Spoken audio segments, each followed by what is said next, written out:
So digital fashion design is a relatively new field. How would you describe it or define it to someone who has never heard about it?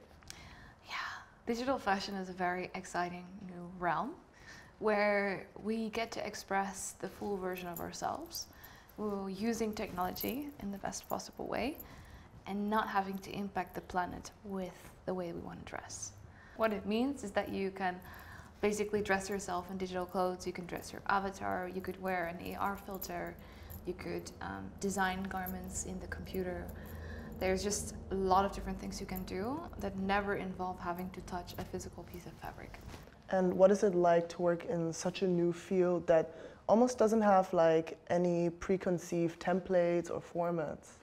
Sometimes it's very difficult because obviously you have a blank canvas, and a blank canvas can be very scary. But it's also incredibly exciting because we get to define those limits, those rules, those, you know, those things that we work on together. And I think it's also based on community, and the community is also creating it with us. We all are having the same goal in which we want to create this new industry.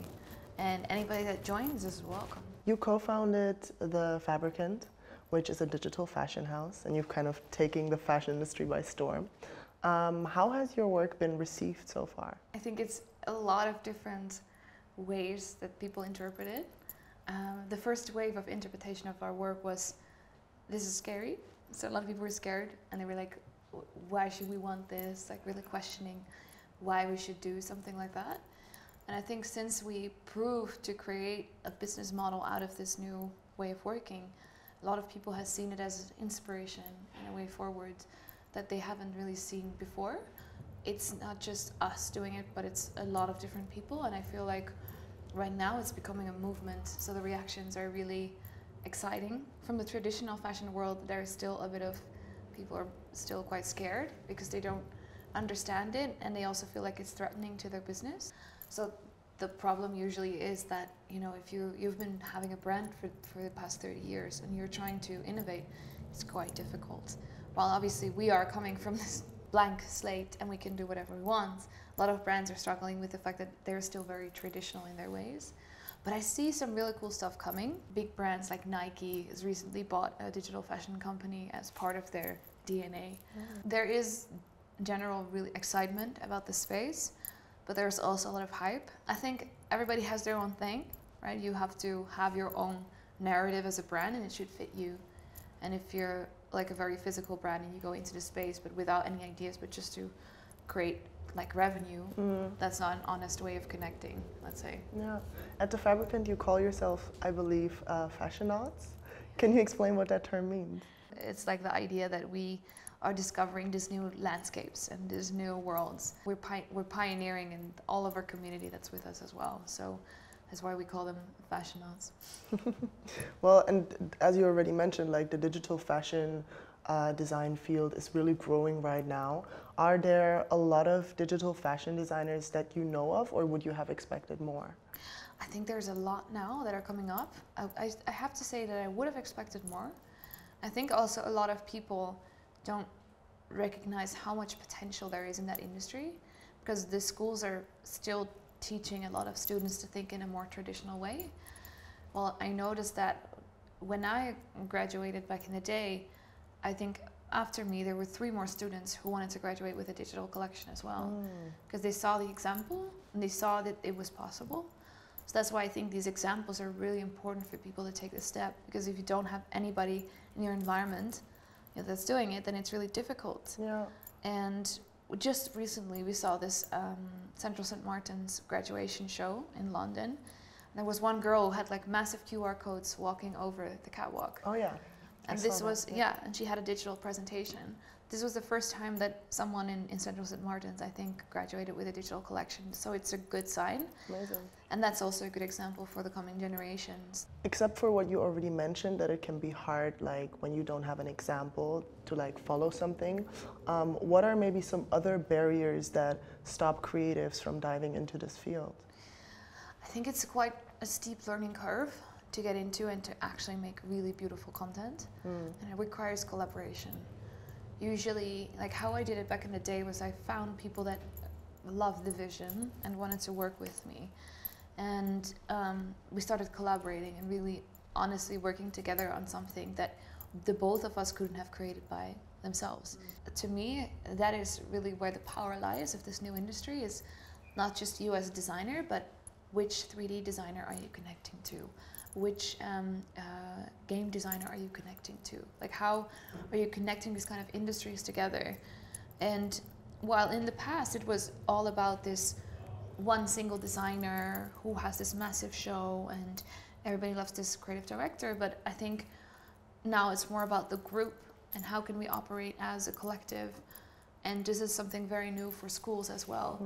So I think if we can start to see more of that, that would be really beneficial. A lot of young people experience digital spaces as a place where they can feel more free to express themselves. How do you express yourself in digital spaces? Well, I feel like for me, like of course we work a lot in these kind of digital spaces, and we have wearables that we're creating for the space. And every time I go into this virtual world, like when I was a kid, I was able to endlessly express myself with, you know, The Sims and all kinds of little games where you could dress dolls and all this kind of stuff. I feel like right now there is not enough out there to really go absolutely wild. Because if you go into Decentraland, for instance, as one of these metaverses, you don't have so many wearables. You have some cool stuff, but it's not like super broad. And how I express myself now, usually when I talk to people on Zoom, so right now you can't see it, but on Zoom you're able to actually wear digital accessories. Yeah, I saw it when I saw you on Zoom, indeed. Yeah, that to me is really exciting because most of our lives are being spent behind Zoom anyway. Why not make it fun and not have to wear your physical items, but just dress yourself up that way? And do you feel like you're more yourself in digital spaces, actually? Yeah, I would say so. I think, well, I'm coming to terms like right now with the way I dress is more the way I feel. And this has taken a long time for me to accept myself for who I am and say as a person. And I think the digital space has always been this gateway to exploration for me. So where you can try stuff out that you don't really dare to do in real life, like where you can basically be whatever you want to be, like whether it is a dragon, you know, who cares? Like you can be this crazy shape and feel what that feels like, and then take the learnings from that back into reality. So it's, for me, it's like this process that goes back and forth between the two, where I learn a lot about myself and the way I dress and what I feel comfortable in. I also think that fashion and gender expression have always been closely connected. Yes. How do you think, or how would you say that digital fashion can maybe impact gender expression and maybe even go further gender equality? Yeah, I think this is a very beautiful question because it's very necessary. And I think what I really would love to challenge is the fact that we always have these kind of stereotypes that we're living into. And I think with digital fashion, what you can create is this experience of immediate wearability of something that is very different than what you normally wear. So what I've seen happening is we very soon have an exhibition opening in Next Museum in Amsterdam. And there is a filter, a body filter, in which you can wear a dress. And I've seen multiple people stand in front of the camera, especially men around, 40, 50 years old. They've never seen themselves in a dress. But like when they see themselves in a dress, there's suddenly like this shift that you see happening of the person wearing suddenly this dress and moving differently and behaving differently. And this is just, for me, something that I find super exciting. That clothing can create that new realm of possibility of who you are, and that it can help you accept more sides of yourself. Because a lot of times, like, we are suppressing sides of ourselves that we don't accept. And I think in this new way of expression, you get to be whatever you want to be without necessarily people having to see you in that way, but you can experiment. Well, I find it ridiculous that men still don't wear skirts. For me, it's like, why? Because then they feel like, you know, a sissy for wearing, you know, kind of a skirt. Yeah, Or it's society. It's really weird. yeah, it's society. Well, I think masculinity is not defined by the things that you wear. No, obviously Neither not. is femininity, and everything is fluid. Yeah. So maybe I feel more masculine one day, more feminine the other day. Oh, I absolutely agree. Yeah. So it's like, it's way more fluid than we think it is, and I think the virtual world can also help us express and explore that. Your design house says that it wastes nothing but data. Can you explain a little bit more about the environmental and social impact your designs have? Yes, of course. So, well, data is still wastage, which is that's why we say nothing but data, because we feel like there are still a lot of things to do around data centers and what is happening there. So I feel like digital fashion, we've done this little research, and we've compared the creation of a digital garment to the creation of a physical garment. And there was like a sustainability report on this, where actually, without even the actual wearing of the garment, the creation of a digital fashion item was about 3% of the impact of a normal garment, which is obviously still impact, but it is way less. And I think the way we should go about in the future, you know, at least a problem that is data with carbon dioxide and all these kind of things, it's something that we can fix with renewable energies, with good energy sources. But the toxic waste and the toxic dyes of fashion and the traditional fashion industry, the microplastics that go into the water because you wash your polyester garments, those things we can't fix. So for me, like even this thing, if we can switch all of our expression to the digital side, yes, there would still be impact, but it would at least be less than the physical industry, and it would already help us a lot in moving forward. And is there anything you can or hope to do to kind of minimize your impact with your fashion house? Yeah, for sure. So our fashion house actually operates on a blockchain called Flow. So our platform is based on Flow, which means all the transactions that you do on the blockchain, which obviously has a kind of bad reputation because there is a lot of environmental impact with stuff like Bitcoin and Ethereum. But they're switching now, actually Ethereum is switching now as well to a proof of stake platform. And Flow blockchain, which we are built, is a proof of stake blockchain, which means that the transaction you do there is actually even less than an Instagram post. Oh, so, wow. Yeah, so it's really a very sustainable blockchain. Yeah. And so today we're at an event called What Design Can Do. So I have to ask, what would you say is the role of digital fashion design in society? Wow, yeah, I think for me it's the power to the creators. It's the power to the young designers. It's the power to taking down the establishment and trying to see how we can create a better reality for everyone involved. You know, also the fashion brands, you know, who are exploiting their workers, who are exploiting the people that are working there. I don't have the idea anybody in fashion is actually having fun. You know, it's like all the time this like stress, go, go, go. True.